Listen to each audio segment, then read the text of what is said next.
Hi, welcome back to our interview with Dylan and Tre'Shawn about revolutionary love and growing up revolutionary. This is part 2 of episode 1, and we are so excited to be back again talking with these guys, sharing so many amazing insights of how they came to revolutionary work and understanding revolutionary love. If you like this episode, please click the like button below and be sure to join us on our channel, Nothing But Love Talks, and please join us for our next episode coming soon. Thank you so much for joining us today. Have a blessed day. Namaste. Okay, so let's talk then. Who are some of your revolutionary heroes? And just give us some names, and then we're going to incorporate that into the next question. I would have to obviously go with Malcolm X. I would go with Dr. Huey P. Newton. I would go with Dr. Khalid Abdul Muhammad. I would go with Chairman Fred Hampton.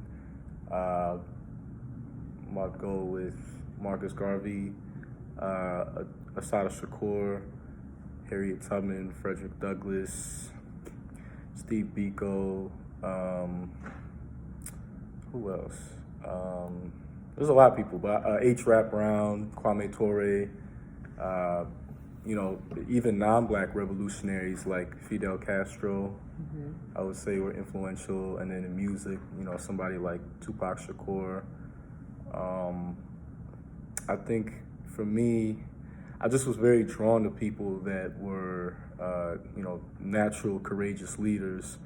And regardless of everything being heaped upon them, regardless of everything that they were enduring, they stood firm and they stood strong in their belief, and they didn't compromise to fit in or anything like that.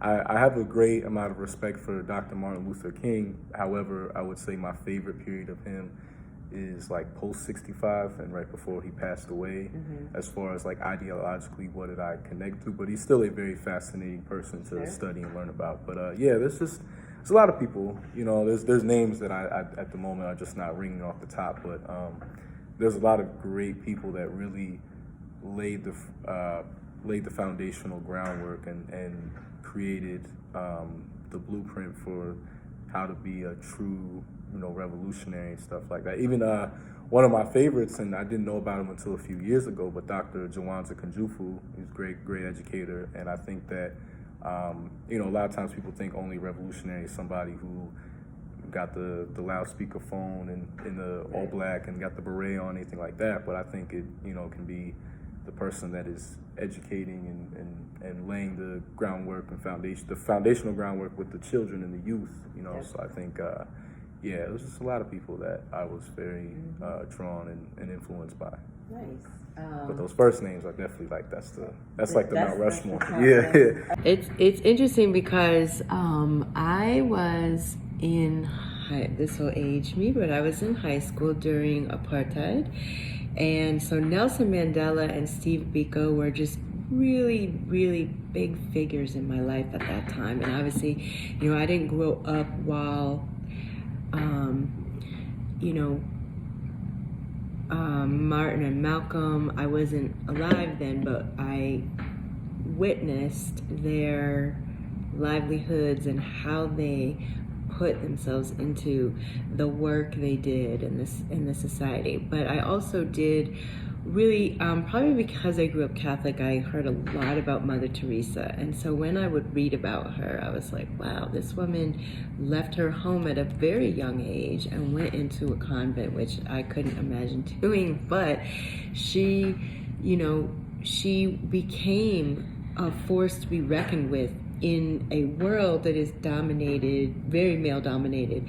She became a force to be reckoned with, and she was a very small woman.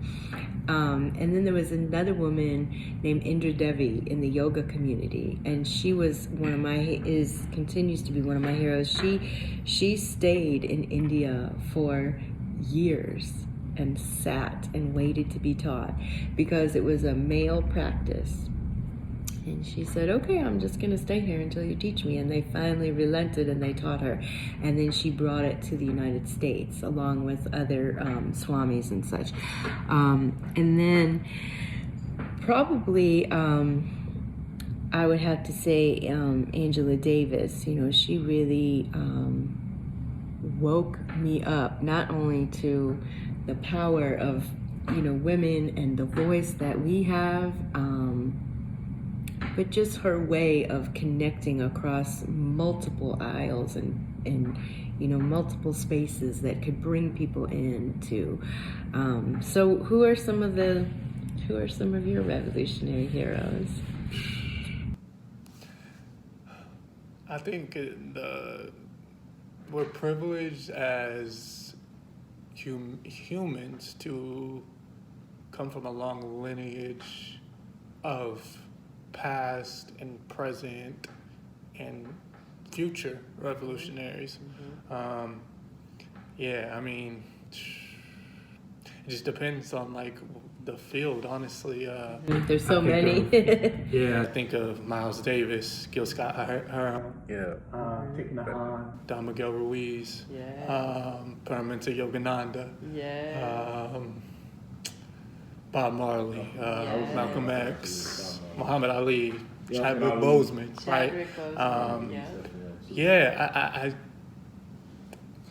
It's so incredible because we just have an abundance of people who have done great work.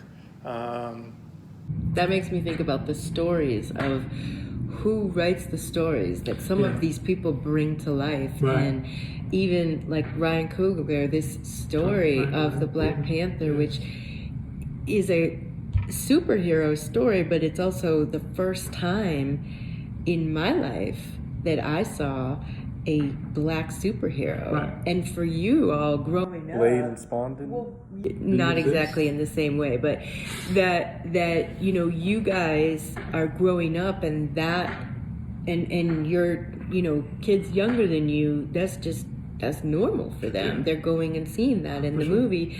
That was not the case. I mean, we first of all, we had a movie come out. That was a very big deal. A family would get themselves together and go see this movie one time, and that was it. And there was no, it's gonna come out and you'll see it 50 times on your TV. That took a while to happen. And so those images, you know, and access to the music and the movies and the books and even advertising and how it's different now, so different. And the people who write these stories, you know, when they bring them then to life, and then you hear about how they were outside of there and what else they did. And I just think about I think a lot about the women too, like Angela Bassett or Toni Morrison is another, right? you know, she was an editor for Angela Davis's first book, right? Huey P. Newton's To Die for the People. Like, she edited those works. Maya Angelou, Audre Lorde. Yes. Talking about movies, I think you know, it didn't get the fanfare that it should have. But I think The Birth of a Nation, which was about Nat Turner, that's also another person that's a huge, definitely a name that I shouldn't have omitted, but he's high on my list of influential people. But that was a phenomenal movie that Nate Parker wrote, directed, and produced. It was, and he obviously starred as Nat Turner. I thought that was one of the best movies I've ever seen. I think it definitely went under the radar, not by coincidence, but it went under the radar more than it should have, and I think that's a movie that people should watch. And you know, I think Malcolm X, the movie by Denzel Washington acting, is one of the greatest movies of ever, just in general. But I think like he really brought that performance to life, and it didn't, obviously there were certain things that they didn't fully go into and break down, but as far as like giving you a general scope and view of who he was, I think a movie like that by far definitely accomplished that. And I think for a lot of people brought a person and a time to life in a way that you could watch it and really feel like you were there. Like maybe you were there, you know, peering through a window kind of at some scenes. There's a lot of movies about Harriet Tubman and There's a really great show called The Underground. Was it called Underground? Yeah. Underground. And I'm obsessed with the Underground Railroad because all these different people who maybe didn't know somebody and bringing people in different ways to try to get, people to freedom. And she, again, was a tiny little woman, but so powerful and so amazing and Sojourner Truth, right? And she was a tall, big woman, and ain't I a woman? I love that speech of hers. So let's talk a little bit about, before we wrap it up a little here, what do you feel like drew you to social justice work? And let's start with you, Tre'Shawn. It's interesting because, I've been, especially over the last 6 months, really wrestling with my ideas of what is social justice work. And then, the field of that, as far as the levels of it, the depth of it. And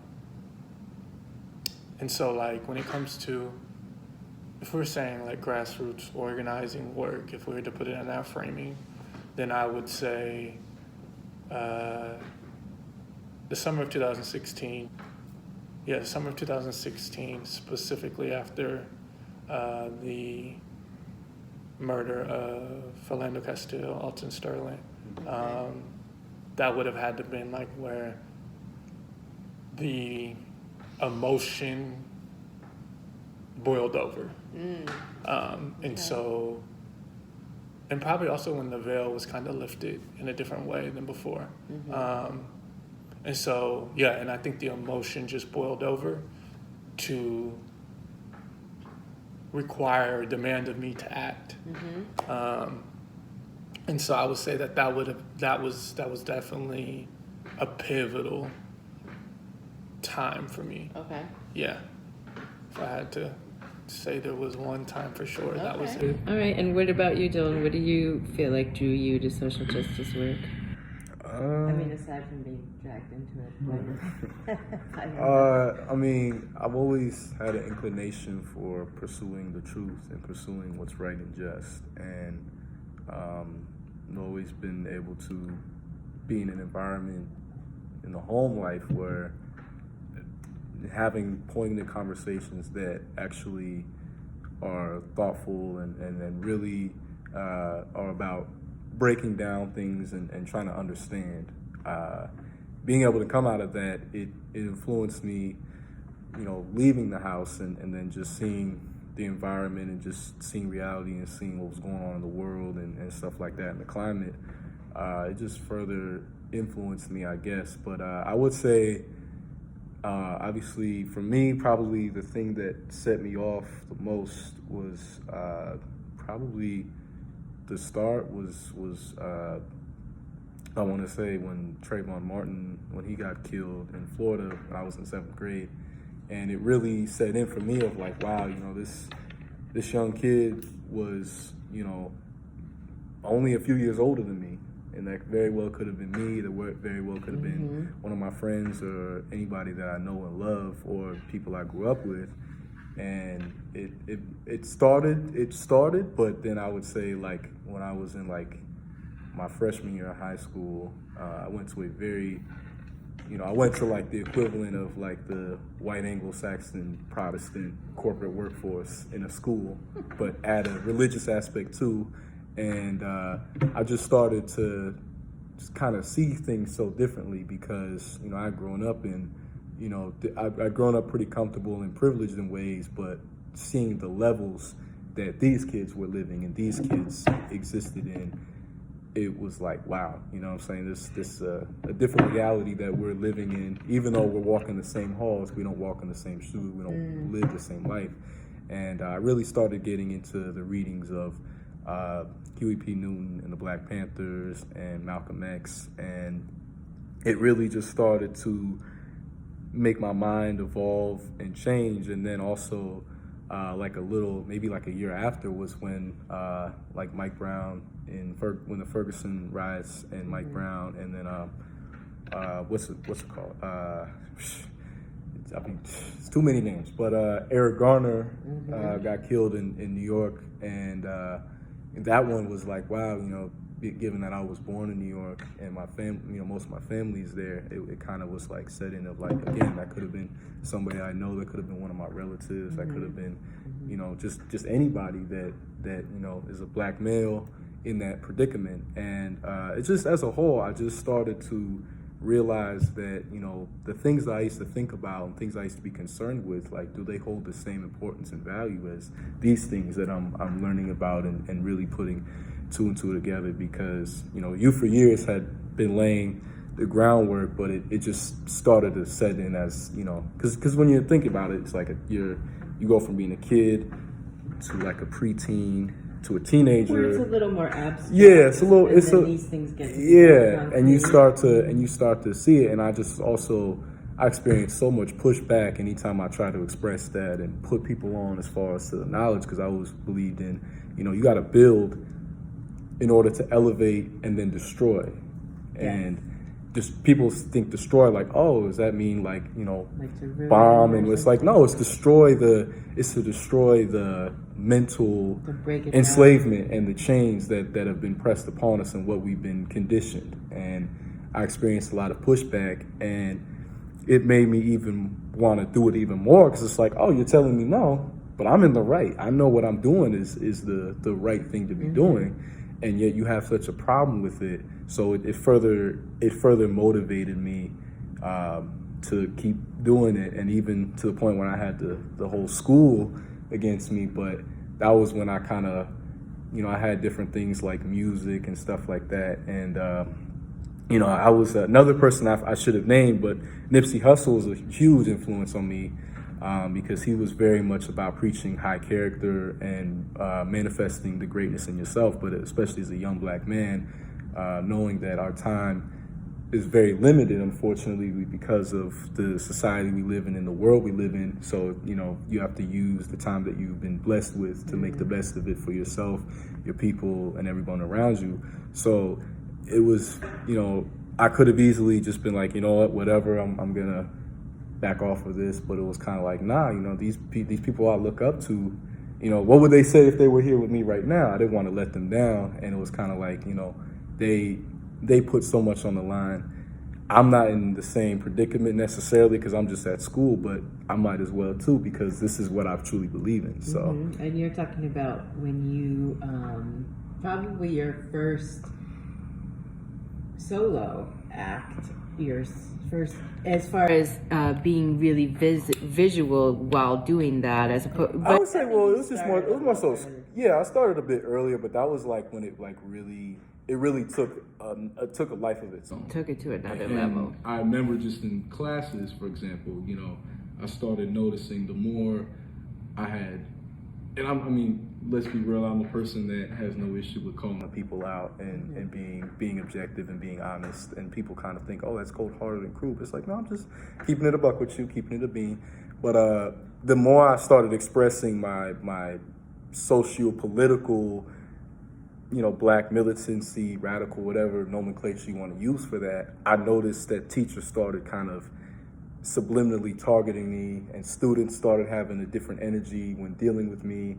And it was like, when the grass is cut, the snakes are shown. So I was happy that they were doing that, but it also was like, okay, well, this is a war of the mind, because they're not going to be direct with what they say and how they go about their different practices. And that also, to me, made me realize, like, the reality that we live in now is very much about that, is this war on the mind, the war on the subconscious, because the enemy is great at disguising themselves. That kind of coercion. Right. And one of my favorite movie quotes ever is in The Usual Suspects, when Verbal Kint, a.k.a. Kaiser Soze, if anybody who hasn't seen the movie, but he says, the greatest trick the devil ever pulled was convincing the world he didn't exist. Yes. And being at that school and just kind of looking at my outside environment and reflecting on everything going on at the time, I was like, wow, that is one of the truest things that has ever been said, because there's a lot of devils that smile. There's a lot of devils that appear to you with promises and appear to you with jewels, but it's all fake, it's all phony, and there's also, you know, they have a knife behind their back.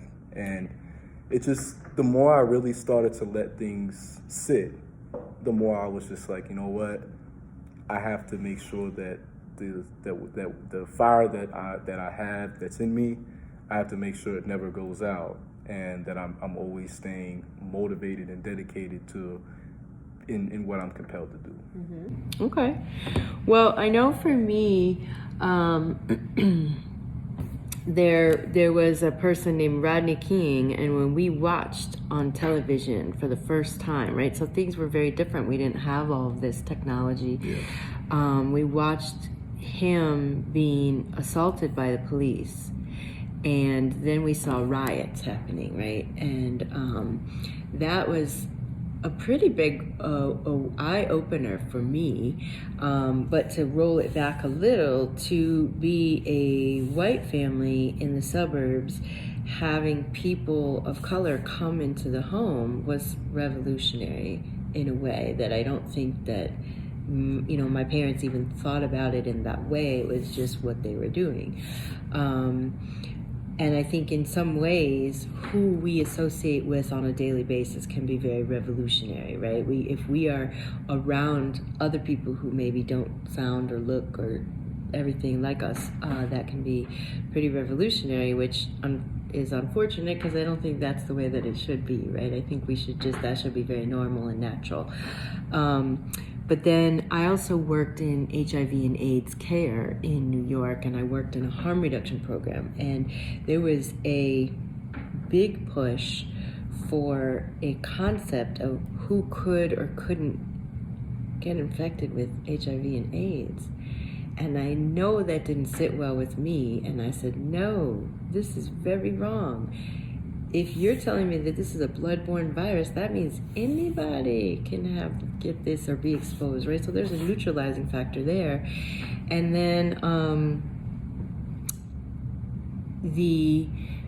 who could get the medication, right? And so different things were becoming revolutionary in my mind as far as who had access to healthcare, who had access to information, who had access to education, and where was the love in all of this? I love that song, Where's the Love by the Black Eyed Peas. Where was the love? There was no love in that.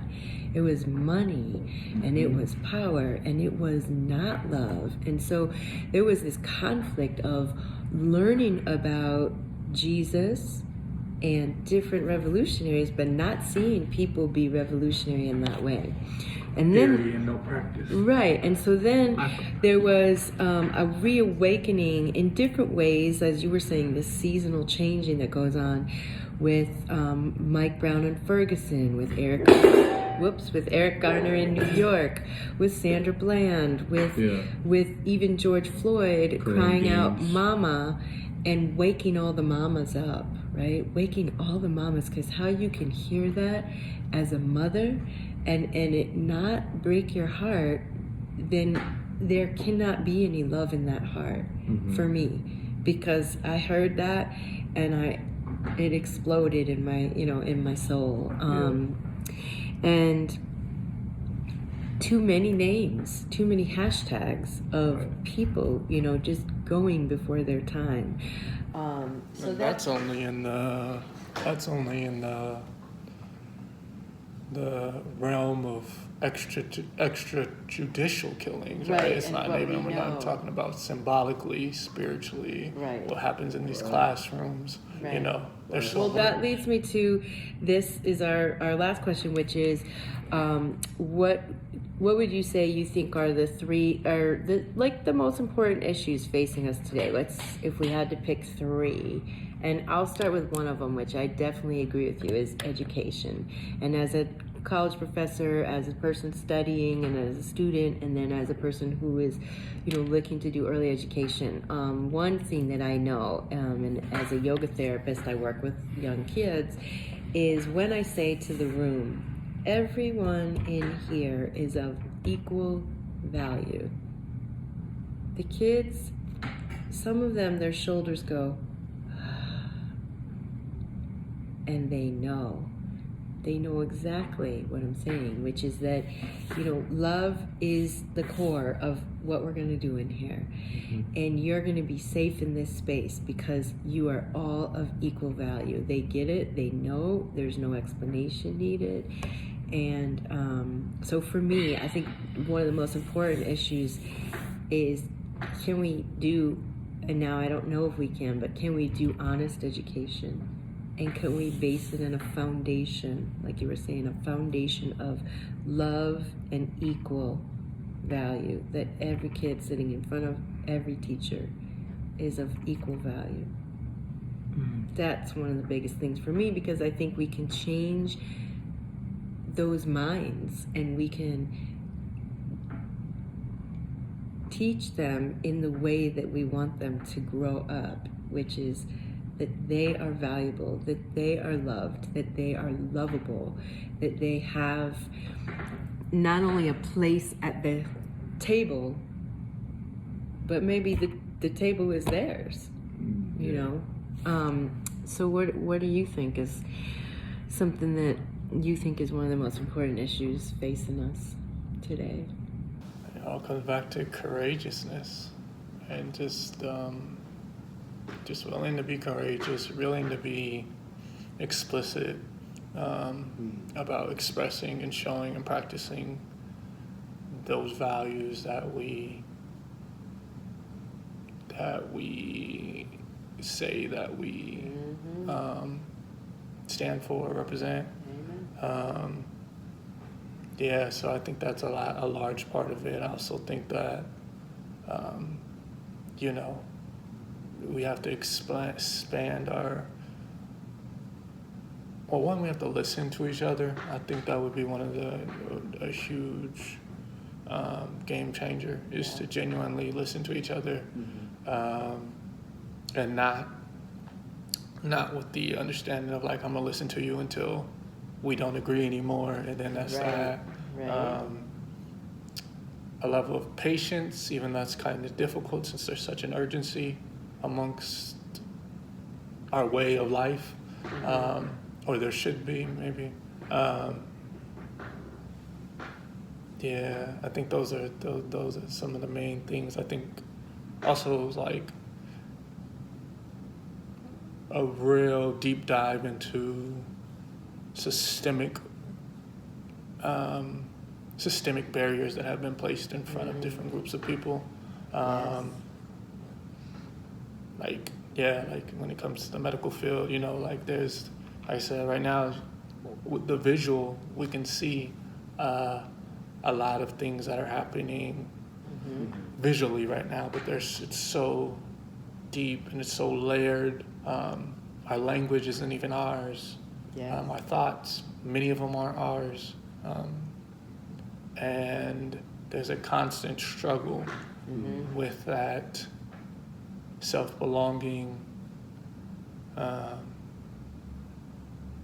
then just being willing to just like step off and lean into whatever it is, and being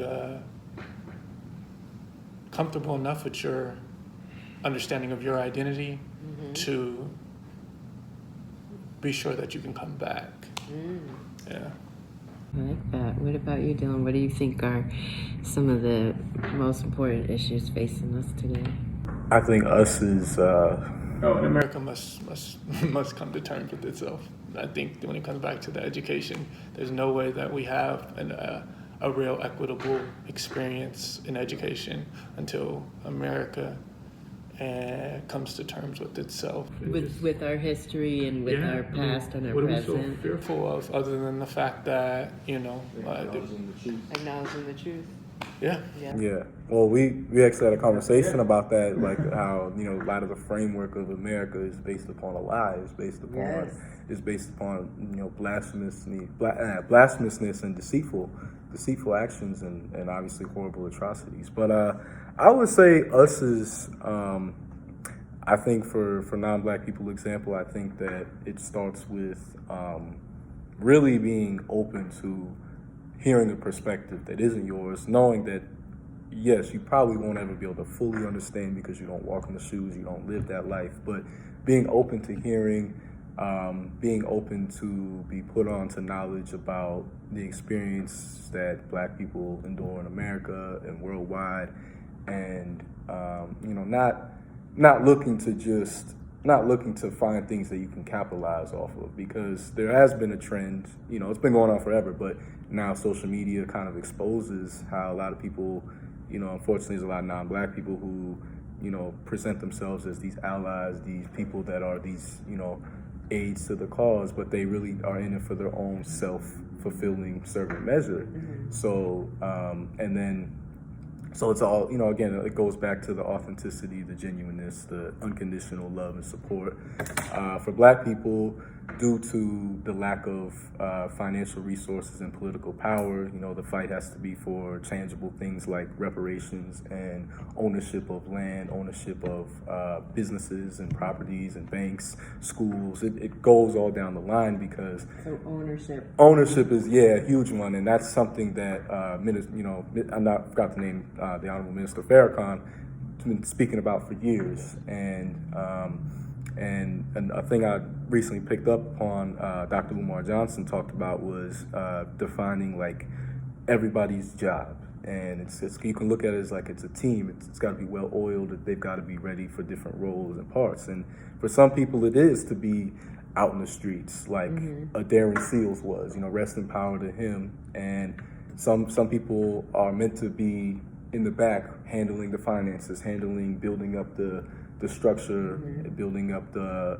foundations through education, through banking, through businesses, and knowing that there has to be, in addition to that butter, there has to be guns, there has to be something that can protect that. So, and that comes from solidarity, that comes from looking out for one another as Black people, but also just if you're in those, especially environments and communities that are very heavily policed and marginalized, to have that type of awareness to look out for one another, because you're literally all you have.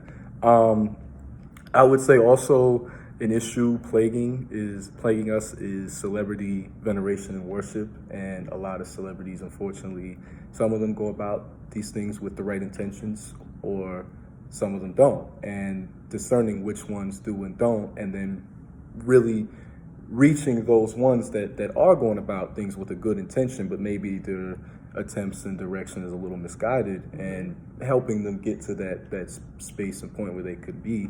However, to also be wary of the false prophets that are presented as, oh, these are your leaders, these are your heroes and beacons, but when it comes to the groundwork and everything else, what are they really doing? It sounds like you're talking about also like critical thinking. To employ critical thinking, and don't, to question everything. And I think a lot of people are too quick to, it's like one of my favorite Jay-Z lyrics is, do you listen to the music or do you just skim through it?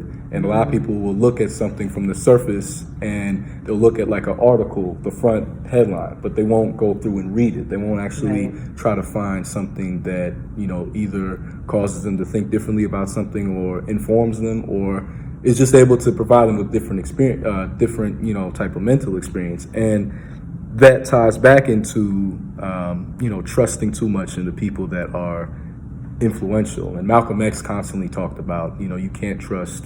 There's a lot of puppets, and there's some that are very blatant and open, and there's some that are also very good at being quiet as kept and not being seen, and to be aware of those in order to not get derailed and led into in the wrong direction, because the leaders that are on the boot, that are on the ground, that are really doing that grassroots work, those are the people that deserve to be elevated, because they are really putting their walking the walk in addition to talking the talk, right? And a lot of people get sold. It's like going to a used car lot and you're dealing with a car salesman. They want you to buy their product. They want you to continue to be a customer.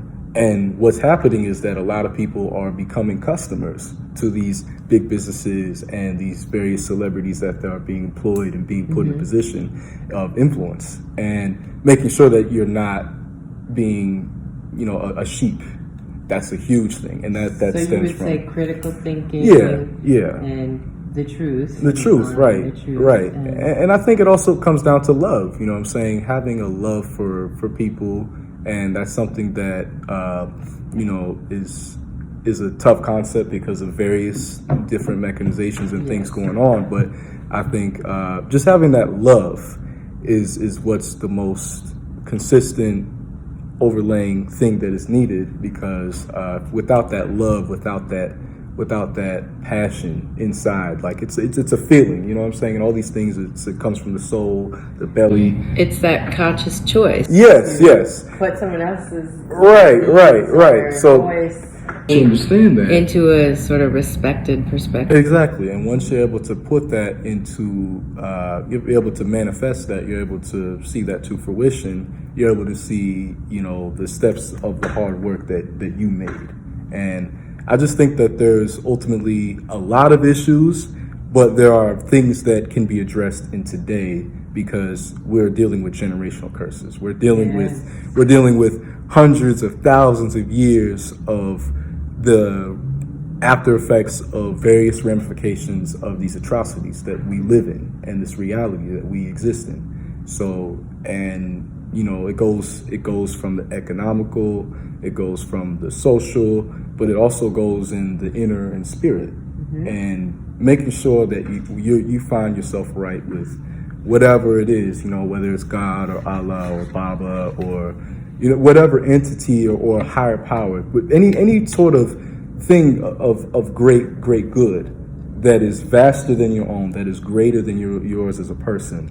Having something that you hold strong to, that keeps you grounded, that keeps you humble. Because humility is, I would say, if we're just going general with people, humility is one thing that people very much struggle with today. And people are very much stubborn. I'm a person who's stubborn, but I'm very humble. So I'm able to recognize my own stubbornness and how I can, you're like, sometimes. Self-awareness. Yeah, but having that I think knowing yourself really, but I think humility. When you have humility, you can know yourself better, because you're not getting offended. You're not getting easily offended or emotionally riled up about, I do this wrong and I do this wrong. It's more like, this is something that I need to improve on. This is something that's a flaw. This is something that is going to hold me back in life and prevent me from being able to witness and experience all the greatness that's in front of me, that God has for me, you know? So I think there's just a lot of issues, but I think there are, again, many things that if with the right intentions and the right direction can actually be addressed, as opposed to, because a lot of people like to kind of put things off. They're like, I'll wait till tomorrow. It's like, we don't really have tomorrow, because we are in very dire times. The more we let these things fester, it's a wound. That's true. And it's not an everlasting Band-Aid you can strap on. It's like, it's all good to go.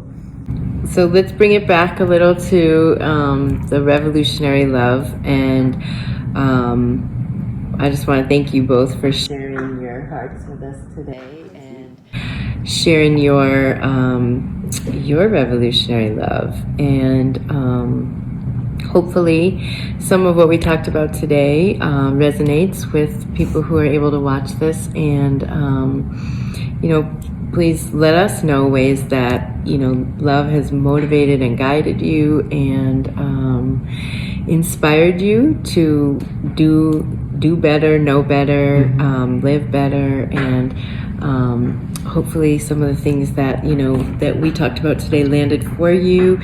And I just want to say I love both of you, and thank you so much for coming and talking with us. And definitely we will